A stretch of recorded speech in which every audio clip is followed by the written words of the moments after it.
Hey guys, welcome to 2020. 2020, I guess we'll call it 2020. Yeah, that's what it is. Yeah, congratulations on making it through the whole year. We've got a new year plan, and in particular a big month plan for January, which I'm looking forward to because I've had a chance to look it over and see what it is. It's kind of cool. You'll be coming off December's deadlift. Hopefully, we had tons of PRs. Yep. I know basically an 8-week cycle for that final test. Yeah, and I guarantee there's going to be a ton of PRs. Yeah. We're not there yet in our gym. This is being recorded before that, but I'm looking forward to that day.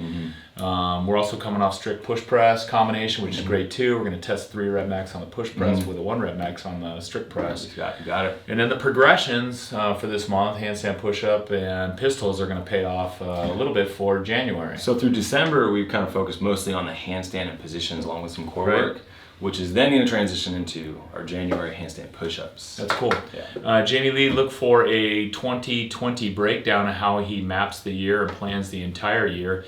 But today we're just going to talk just about January and what's on tap there. And there's a lot to talk about because I've seen what's on tap. Primary strength progression, front squat, number 1. We're coming off tempo front squats that we did in November, which we had a lot of PRs at Diablo. Looking forward actually to getting in and testing my front squat and working on front squat alone in January. Yeah, so the idea behind that is we have fairly recently done our 1 rep max front squat. So now we have some data that we can work with going into the new year with the front squat as our primary. We will not be testing a 1 rep max since we just did it two months ago. But what we're going to be doing is we're going to establish a 2 rep max towards the end of the month, and then at the very end of the month, we're going to combo it with our secondary for a squat clean. Now our secondary is a power clean tempo, so a tempo power clean into some hang power clean work just to kind of work on positioning. Okay.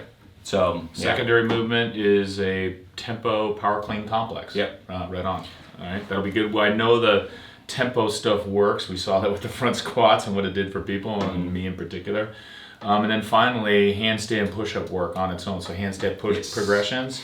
Yeah, so throughout this, the handstand push-up practice, what we're going to be focusing on is within an EMOM format, we're going to superset it between some other movement patterns that are assisted muscle groups and opposing muscle groups throughout the month. So that way, it's not just the handstand push-ups by itself, but the goal is to focus on the push-up aspect from a piked push-up all the way up to maybe some deficit handstand push-ups depending on the level and skill. Okay. Look for, importantly, on our website at www.PRsAllDay.com, go to our blog and we post the progressions for the month. There's a nice PDF calendar, print it, have it available in your box. If you need the spreadsheet version, just email us and we'll send you out the spreadsheet version so that you can customize it for yourself. But we have found that our members really enjoy knowing when the strength days are, when the progressions are. In the case of January, don't skip leg day, right? Front squat day. Those days are important. And if you get those progressions in, your members will PR. Almost, they hit 3 of those strength progression days, they're likely going to PR, and that keeps them coming back. One, it makes them feel good, makes your coach feel good, and keeps them coming back. So hit that on our website. If you go to our blog, you'll see it. And then notable workouts. We've got a lot of notable workouts, and I kind of wanted to get into these. Start with, we already touched on, you're going to do a 1 rep max squat clean, which ties into the power clean complex that we're working on. Then a 2 rep max front squat. You talked about that already. But then I noticed we're doing got a few nasty. If I'm going to cherry pick days not to come, it might be the day we do Fran in January. Which also coming off of our front squat and our pressing from the month prior. No, it'll be nice. And what I really like about these next 3 workouts, including Fran, they're great tests for the beginning of the year because then you can test them at the end of the year or the middle of the year and see where you are. These are the classic CrossFit benchmarks that we all know our times in, and we usually know everybody else's time in it too. But these are just fantastic tests. So we got Fran, then we got Filthy 50. And for those people that can't do the full 50, there's the Dirty 30, which I enjoy that workout. That's you got 10 minutes to 15 minutes that you need to get a workout in. Dirty 30 is awesome. And then finally, Fight Gone Bad. Bad. The Fight Gone Bad one is in my opinion, a hefty workout to do for a couple reasons. If you are going to do this workout by yourself, how do you keep track of the reps? Are you counting the reps? Because there's no time for transitioning between stations.